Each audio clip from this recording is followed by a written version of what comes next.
Hello everyone, in this video we will learn how to calculate fixed deposit maturity in Excel. So here you can see I have data, principal amount, annual interest rate and years list.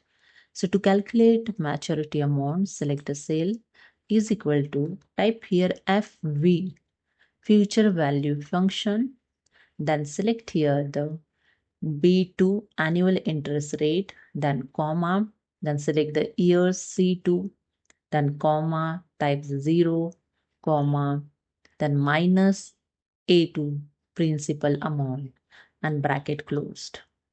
And here you can see in this formula, FV means future value, B2 is the annual interest rate, C2 is the investment period in the year. Okay, and 0 means there are no monthly or yearly deposit, and minus A2 is the initial amount invested. We use a minus sign because the money is going out from us as an investment. Understood? Then press the enter. And here you can see the maturity amount here calculated.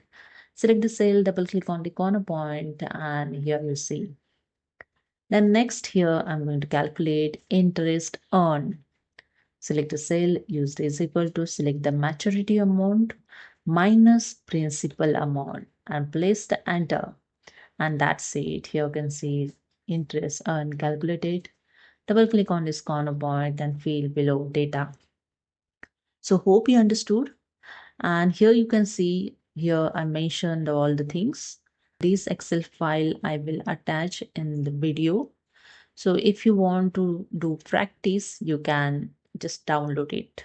That's it. Hope you understood. If you like this, subscribe my channel. Thank you.